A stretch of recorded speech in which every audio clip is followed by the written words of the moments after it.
Saya record dulu ya. Oke, teman-teman, mungkin tadi saya sudah minta teman-teman untuk ini ya, akses web, gitu kan? Itu adalah web artikel yang disarankan, gitu. Disarankan bisa digunakan untuk teman-teman mengupload, gitu, mengupload artikel jurnalnya. Itu. Nah, ini sebenarnya jurnal The Bestie ya, Journal of Digital Business and Technology Innovation.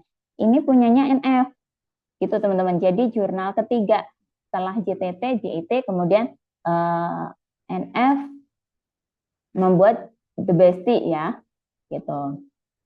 Nah, ini teman-teman semua yang apa namanya eh, menyelesaikan TA itu diharapkan, gitu kan, um, mengupload atau membuat artikel jurnal itu untuk di submit ke The Bestie gitu. Itu salah satunya ya, diarahkan ke situ.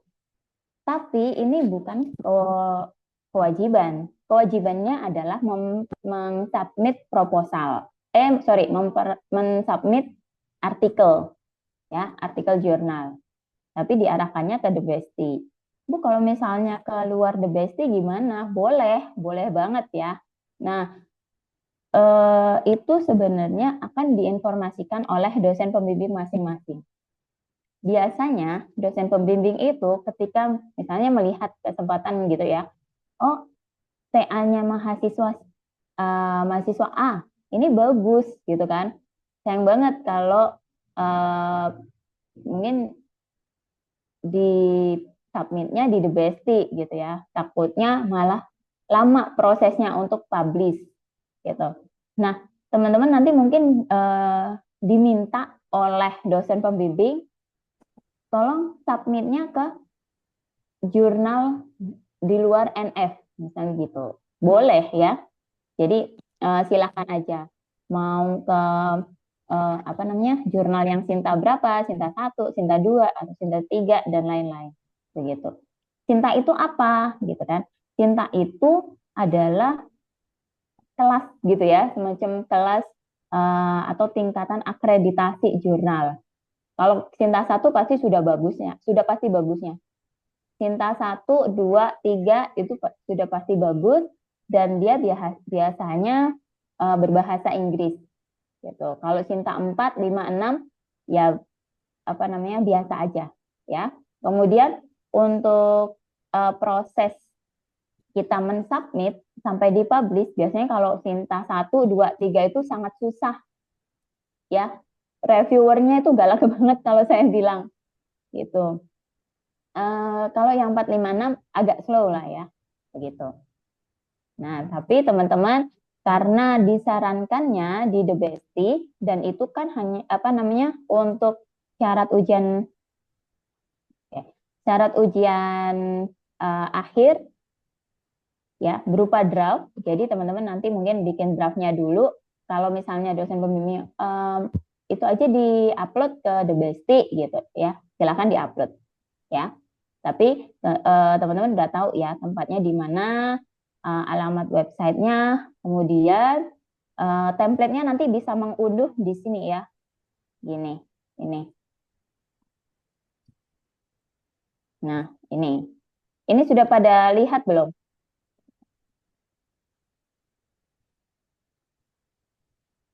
Nah, ini ya, apa namanya artikel, template artikelnya, gitu ya. Masih punyanya Nurul Fikri, begitu. Nah, saya balik lagi ke ini, terlihat kan ya, the bestie-nya, Iya, Bu, kelihatan. kelihatan ya. Kemudian gini teman-teman, saya harus jelaskan biar teman-teman nanti nggak salah penggunaan istilah ya. Jadi kalau the bestie, kemudian JTT, JIT itu namanya jurnal ya.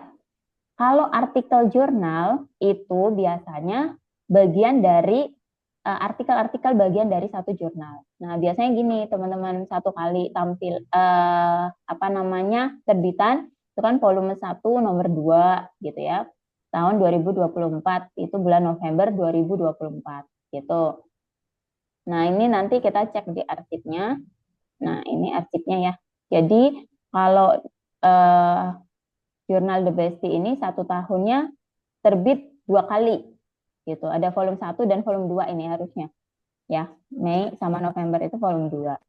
Nah, volume 1 nomor 1 dan 2 gitu ya. Nah, kalau misalnya ini kita klik lagi.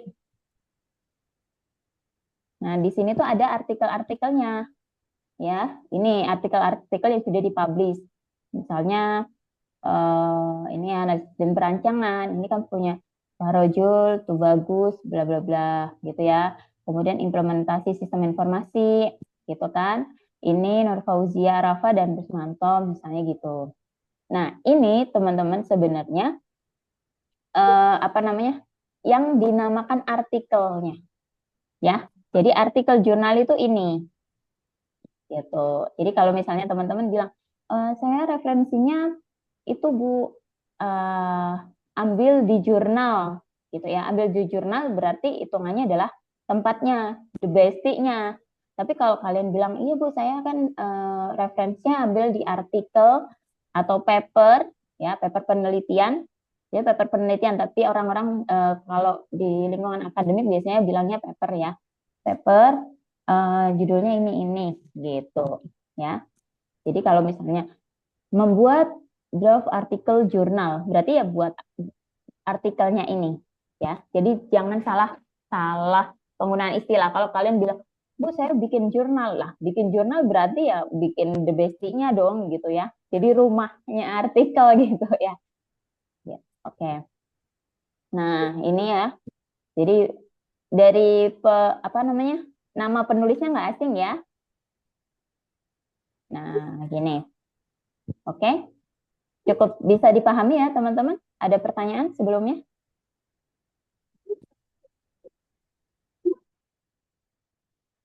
Oke, nggak ada ya.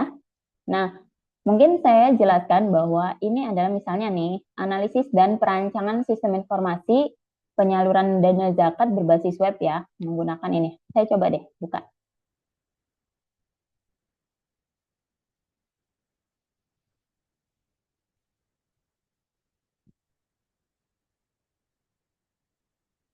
Nah, ini ya salah satu artikelnya Pak Rojul dengan Tubagus gitu. Nih, judulnya analisis dan perancangan. Gini, biasanya ini adalah hasil dari TA mahasiswa.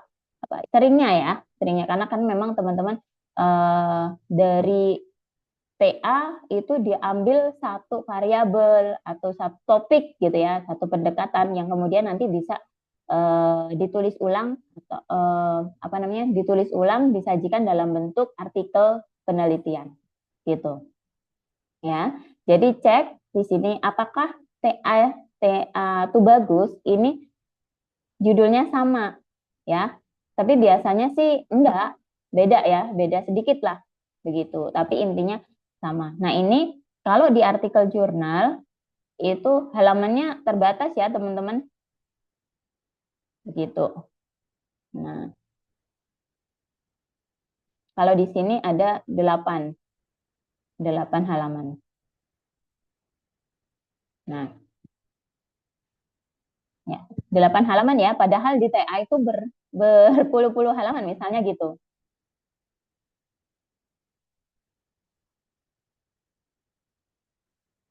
Nah, oke.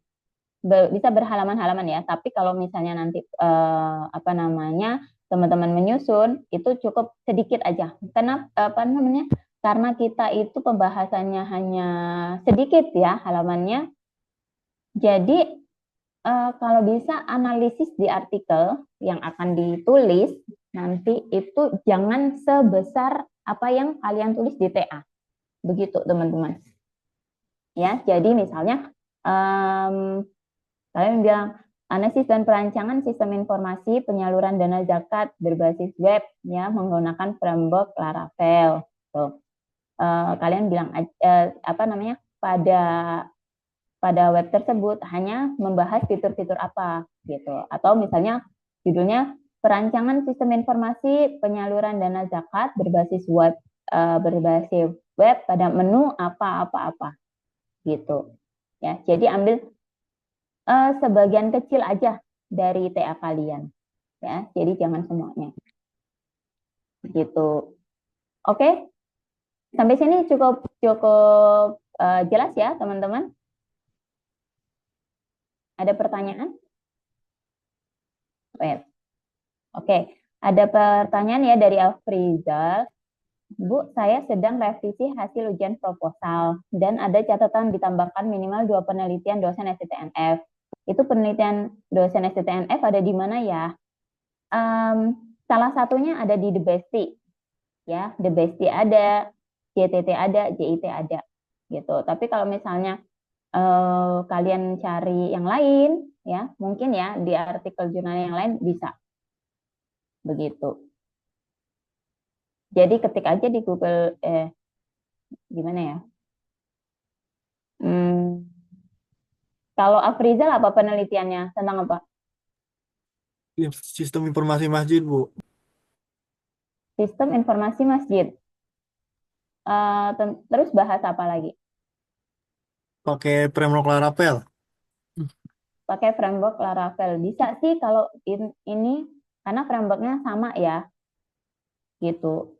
Jadi bisa pakai punyanya Pak Rojul, boleh gitu. Sebentar, saya cekkan lagi. Oh,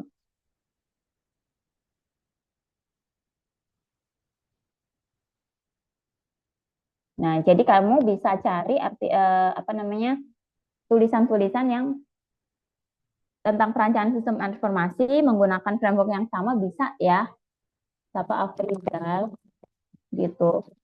Misalnya sistem informasi, apa lagi ya? Bentar.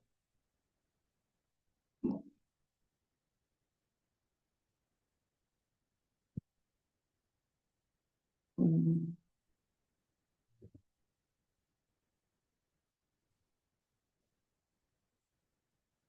Nah, nah ini juga bisa. Afrizal, kamu mau pakai punya Fatimah gini ya, tentang penerapan metode extreme programming menggunakan framework Laravel dalam pengembangan sistem informasi. Gitu. Masih nyerempet-nyerempet kan? Ya. Iya, Bu. Nah, kamu bisa pakai ini, kemudian bisa ke GTT, H,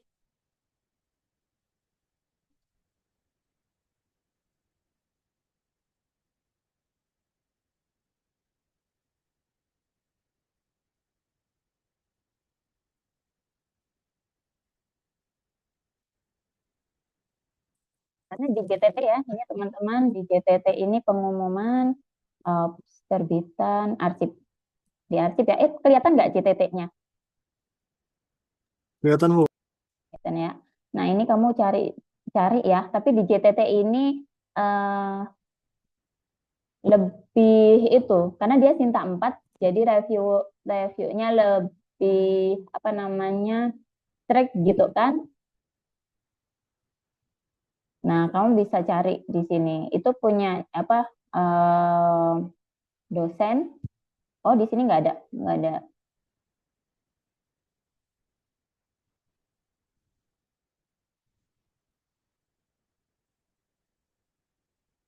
ada sih. Eh, Juli ini, karena kamu kan harus pakai 5 tahun ke belakang ya. Ininya apa namanya referensinya? Oh, nggak ada.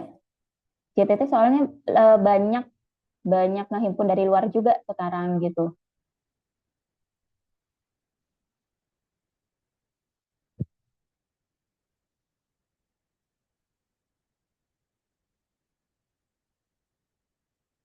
Oh, ini punyanya Bu Misna, ini punya Pak Indra, ini ada di sini gitu.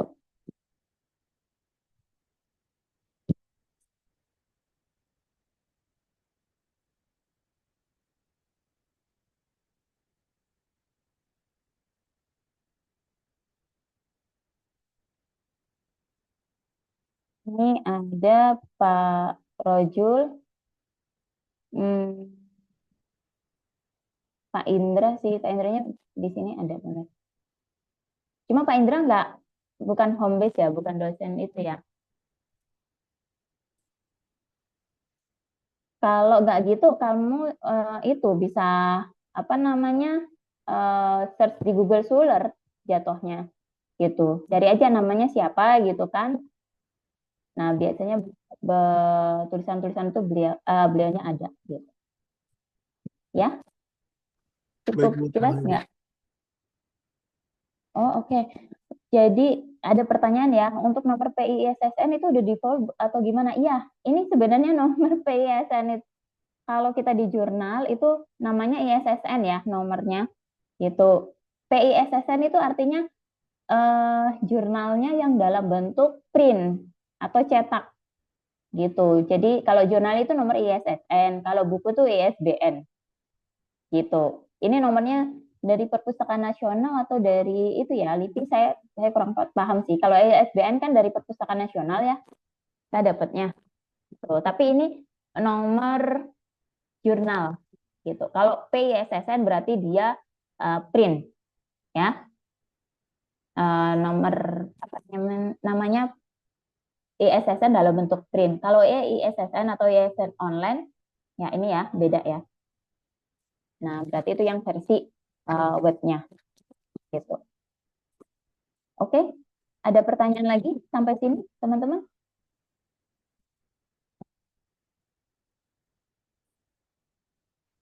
Siapa ya? Dosen T itu siapa namanya? Bu Tiffany kali ya. Siapa sih namanya Bu Tiffany? Bu Tiffany siapa sih namanya? Coba deh Pak Lukman Rosidi deh.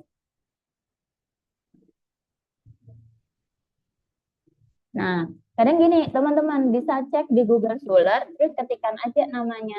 Nah, ini dia apa namanya akan itu ya. Nah, ini adalah artikel-artikel yang diterbitkan oleh Pak Lukman. Tuh. Nah, lihat dari sini juga bisa. Tuh.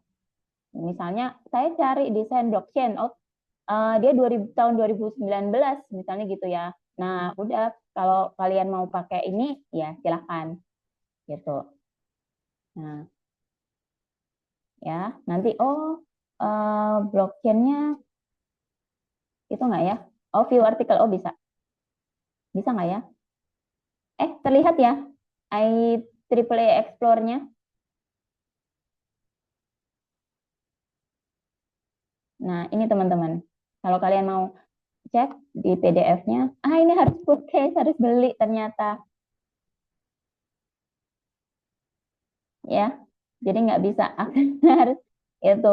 Sayangnya di eh, apa namanya di NF itu kita belum berlangganan ya database database jurnal karena memang harganya sangat wow banget gitu. Sayang kalau nggak kepake juga karena teman-teman masih minim menggunakan apa namanya artikel jurnal. Boleh, apalagi ya? Misalnya ini bisa nggak ya kebuka nggak ya? Coba deh.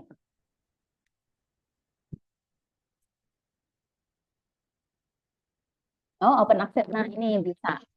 Ya, teman-teman juga bisa eh, lihat kalau judulnya sama ya tentang autonomic internet of things, tentang IoT. Nah, kalian bisa juga lihat kalau ini open access ya. Coba deh, bisa nggak? Kebuka. Nah, ini. Nah, ini juga bisa teman-teman ya.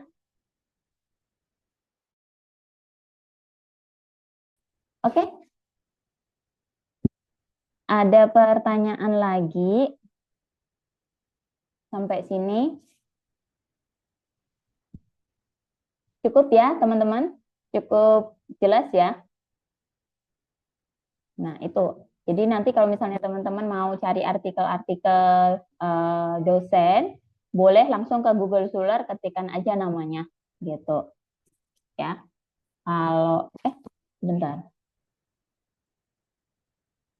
coba deh.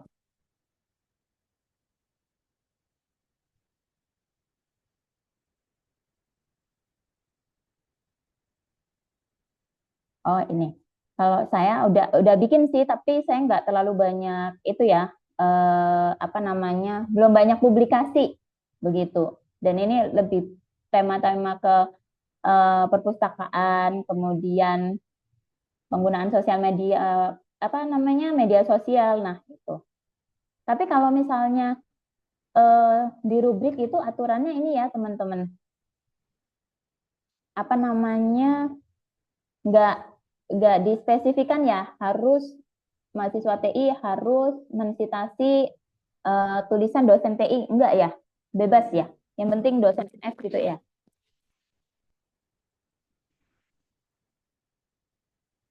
Nah kalau misalnya bebas, teman-teman juga bisa cari siapapun ya, silakan langsung ke Google Scholar aja gitu. Biasanya gini sih, langsung ya, klik aja terus nanti diarahkan kok ke itunya, sumbernya. Nah ini gini, kalau ini dulu kebetulan tahun berapa ya, 2024 ya. Jadi pengerjaannya ini sebenarnya 2023, kalau artikel saya nih 2023, baru terpublishnya itu 2024. Nah ini uh, ceritanya agak bikin nangis juga ya, karena memang kebetulan dapat hibah gitu kan, coba-coba dapat hibah, terus luarannya harus di apa, publish ke jurnal gitu kan. Kemudian sayangnya di sini itu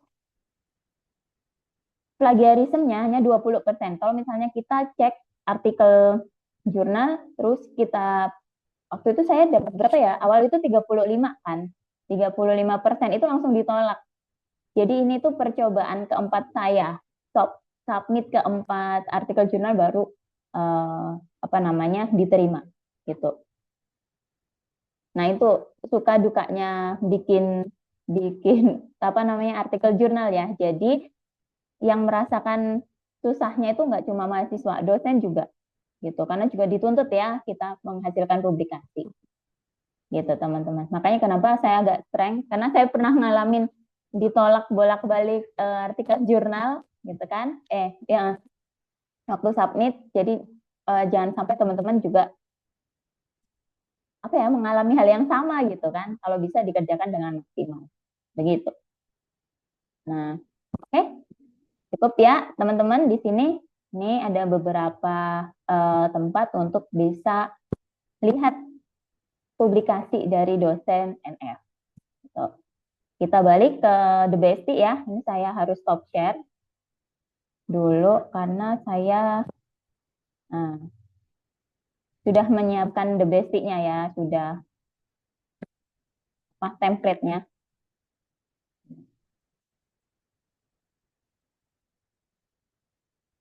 Nah, ini yang sudah saya siapkan. Nah, udah terlihat ya teman-teman? Suara saya masih aman? Aman, Bu. Oke. Jadi, teman-teman, untuk membuat artikel di The Bestie atau dimanapun ya, itu harus disesuaikan dengan template-nya. Misalnya, saya tadi di jurnal pedagogi gitu kan, saya harus menyusun artikel sesuai template dari mereka.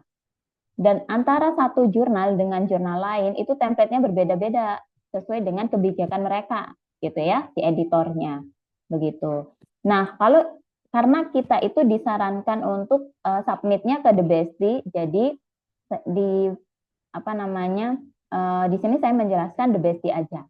Kalau teman-teman dirasa penelitiannya bagus gitu ya, Pak atau Ibu, saya mau publish-nya di luar The Bestie, di luar jurnal STT, boleh nggak? Boleh banget gitu, silahkan ya. Ada beberapa pengalaman itu angkatan atas yang luarannya ya, artikelnya itu bisa sampai yang proceeding, kemudian di seminar internasional Nah, balik ke The Bestie, ini template-nya ya. Jadi judul penelitian ini nanti teman-teman tulis Times New Roman ya. 14 bold maksimal 15 kata bahasa Indonesia. Nah, teman-teman dalam menyertakan judul penelitian ini tolong dibedakan antara judul TA dengan judul artikel. Karena apa? Judul yang sama ketika nanti terindeks semua ya. Kalau TA itu kan nanti mungkin dipublish di repository NF gitu ya. Kalau artikel kan kita dipublish berarti dipublish oleh itu ya, biasanya terindeks Google Scholar gitu. Kalau ada dua judul yang sama muncul itu dianggap salah satunya adalah plagiasi. Gitu. Dari judul aja, judul yang sama.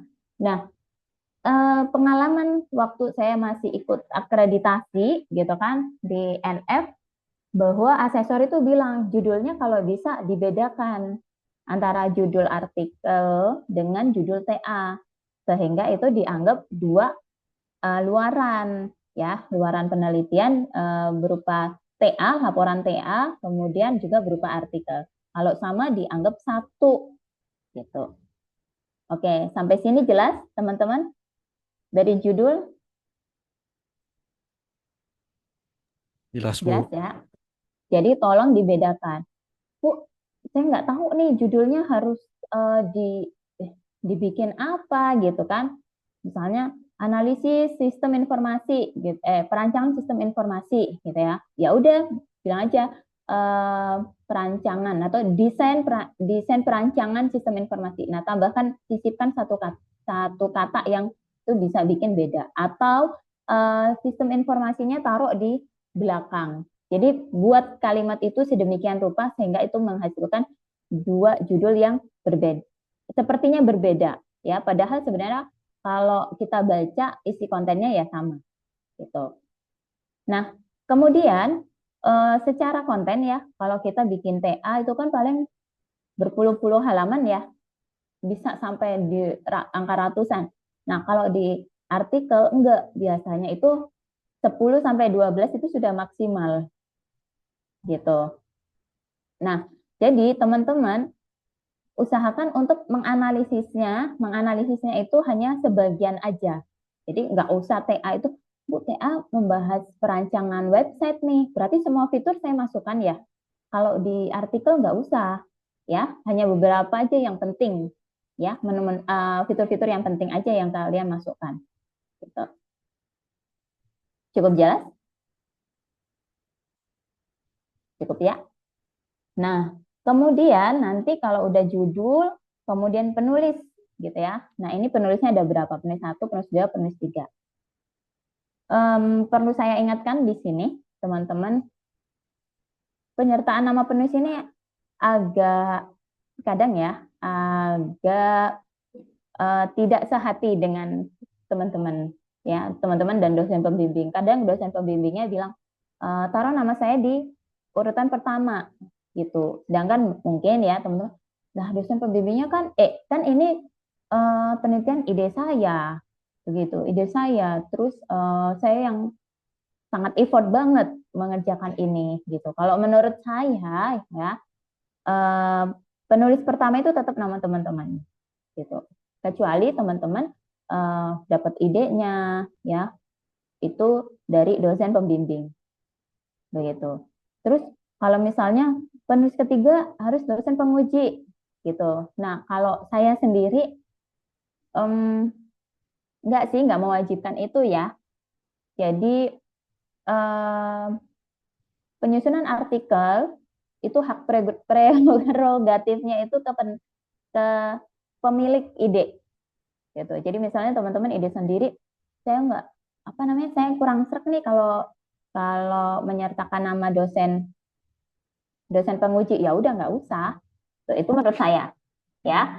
Saya pun kalau jadi dosen penguji saya nggak ikut kontribusi, banyak kontribusi saya juga nggak mau gitu nama saya untuk apa namanya disertakan. Meskipun saya sendiri sebenarnya publikasi juga masih sedikit kan gitu. Tapi kalau itu bukan ide saya nggak mau.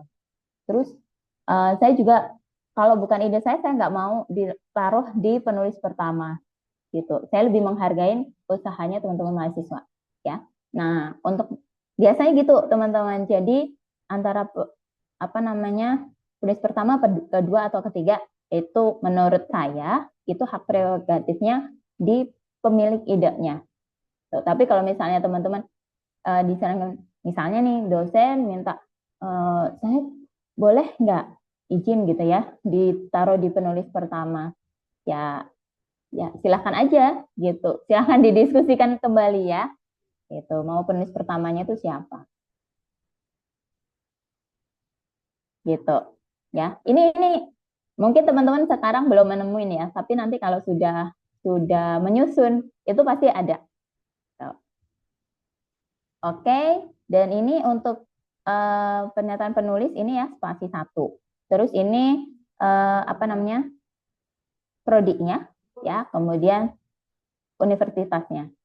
Itu oke, Tansiun Rahman 10. Ini email penulisnya ya. Kalau penulisnya ada 3 berarti ada 3 email. Penulisnya ada 5, apa namanya? Emailnya juga ada 5 gitu. Oke, ya. Jadi ya kalau ini judul penulis sudah oke. Dan saya jelaskan juga abstrak ya. Tulisan abstrak ini 12 ya ukurannya, terus di bold, italic ya. Kemudian tulis abstrak bahasa Inggris dulu, kemudian bahasa Indonesia. Nah, saya jelaskan yang bahasa Indonesia ya. Abstrak ini ditulisnya dalam satu paragraf, spasi tunggal berisi 150 sampai 200 kata. Ya, pakai Tansiun Rahman ukuran 10. Tuh. Abstrak. Nah, ini. Abstrak harus memuat tujuan penelitian, metode, bisa karakteristik subjek penelitian, populasi, sampling, kemudian metode pengumpulan data, analisis data, ya. Kemudian hasil penelitian atau temuan serta kesimpulan singkat. Ini saya kuning. Jika dianggap perlu, pada bagian akhir paragraf dapat diberikan rekomendasi berdasarkan temuan penelitian. Ya, kemudian di bawah abstrak sertakan 5 kata kunci, ya. Kemudian dipisahkan dengan tanda koma. Nah, kalau TA kemarin sampai 250 ya, 250 sampai 300. Tapi kalau di apa namanya artikel ilmiah nanti hanya maksimal 200 kata. Gitu. Kemudian di sini the best itu urutannya adalah nomor 1 ya. Jadi penulisannya itu 1 gitu. Itu bagian pendahuluan ya. Jadi di bagian pendahuluan ini saya langsung jelaskan yang poin pentingnya ya. Bagian pendahuluan penulis harus menuliskan secara berurutan. Latar belakang mulai dari hal umum ke khusus ya. Terus alasan objek yang dipilih, rumusan masalahnya, tujuan, serta batasan masalah yang dituliskan secara jelas dan spesifik. Gitu. Kemudian data pendukung serta kondisi realita yang dituliskan secara detail dengan sumber rujukan yang kredibel, sehingga akan memunculkan gap analysis yang terjadi antara kondisi di lapangan dengan tujuan yang diharapkan. So, state of the art ya yang diperoleh dari penelitian juga harus dicantumkan untuk menunjukkan kontribusi serta perbedaan penelitian yang dilakukan saat ini dengan penelitian sebelum-sebelumnya. Jadi nanti di pendahuluan teman-teman harus menceritakan latar belakangnya, mulai dari hal umum ke khusus ya. Terus kenapa objek tersebut. Rumusan masalah biasanya 1 sih, 1 aja cukup ya.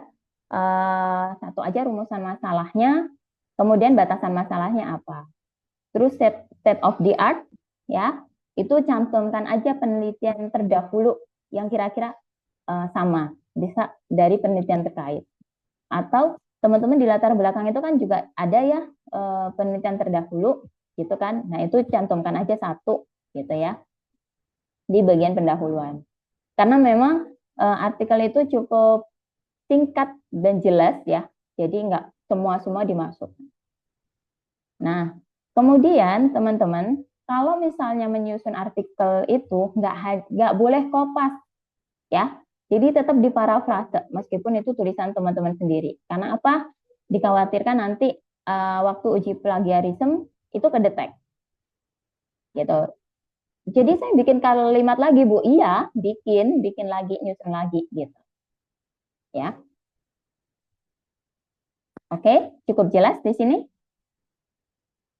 Nah, ternyata di sini ada ya, perlu diperhatikan setiap artikel yang masuk akan diperiksa plagiatnya menggunakan Turnitin dengan batas toleransinya kurang dari 25%.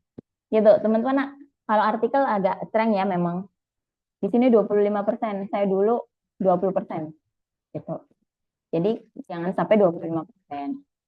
Kemudian untuk penulisan artikelnya, setiap istilah asing seperti bahasa Inggris ya, atau istilah khusus harap ditulis miring.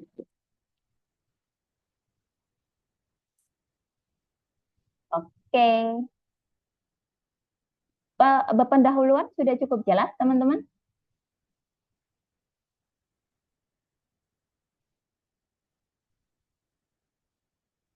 Oke. Udah cukup jelas di sini? Ada pertanyaan? Nggak ada? Ya, oke. Itu ya. Jadi yang bertanya tadi berarti uji plagiasi juga, Bu. Iya, gitu. Tapi uji plagiasinya kayaknya sih dari itu ya, dari apa namanya the basic-nya. Tapi nanti kalau misalnya tiba-tiba ada informasi harus dicek plagiasi ya berarti teman-teman harus cek plagiasi, gitu.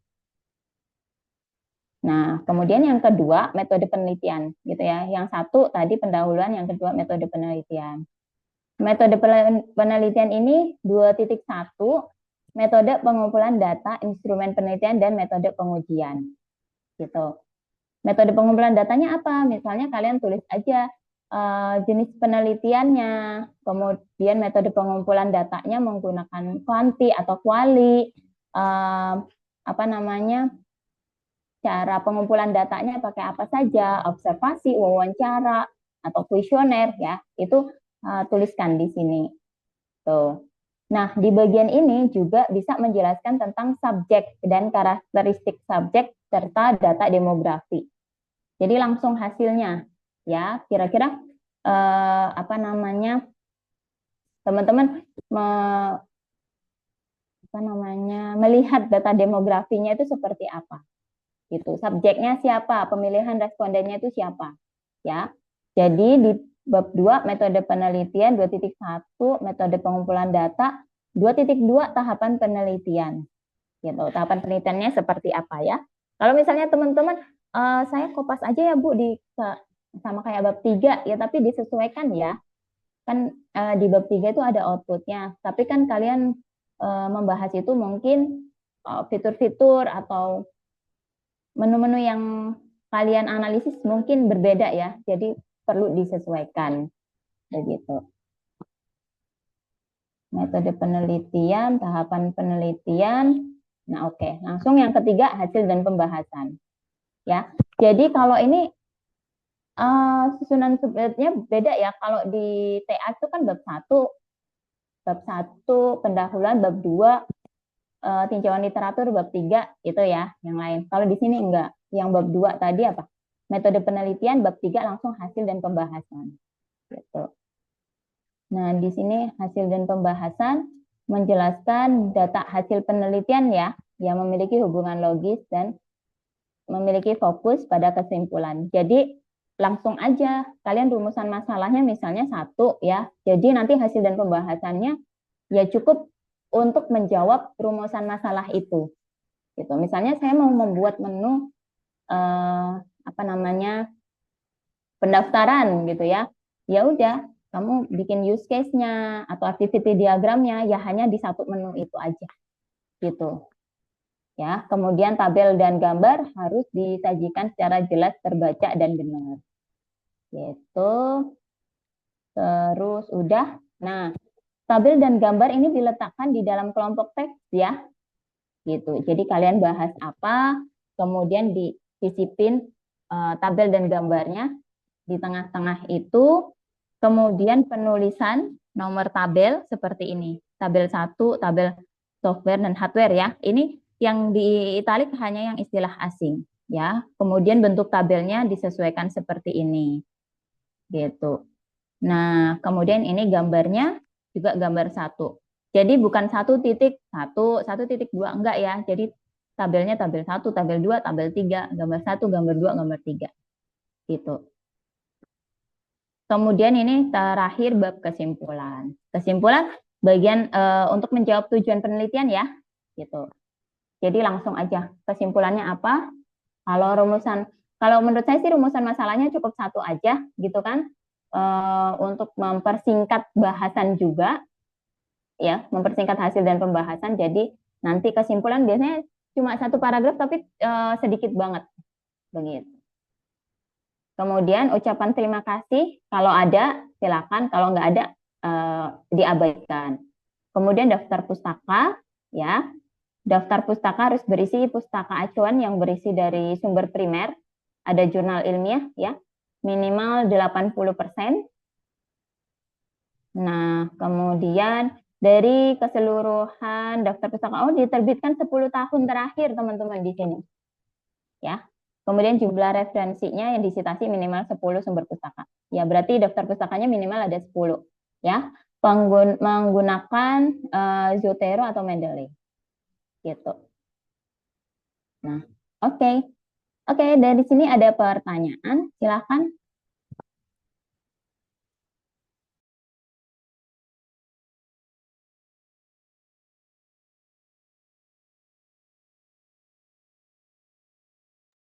Oke, ada pertanyaan untuk penyusunan draft artikel?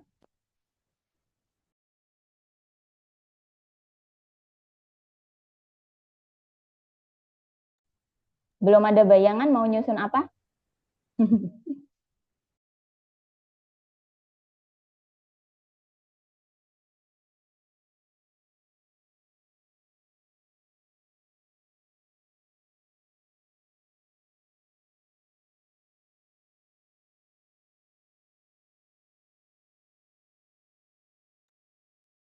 Sorry, suara saya jelas nggak ya, teman-teman?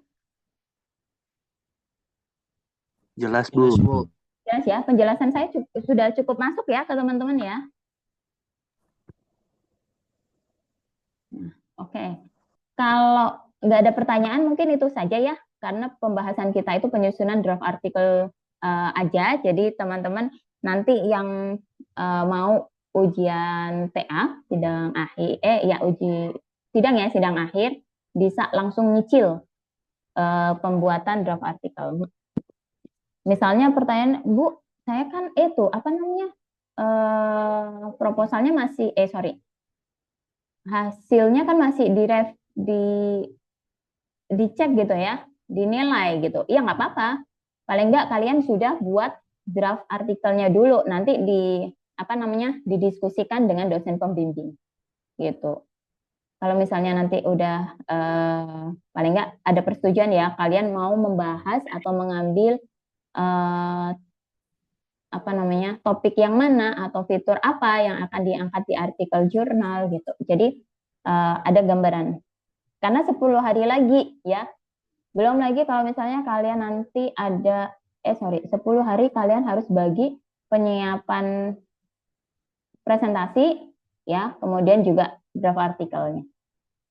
Gitu. Oke, cukup?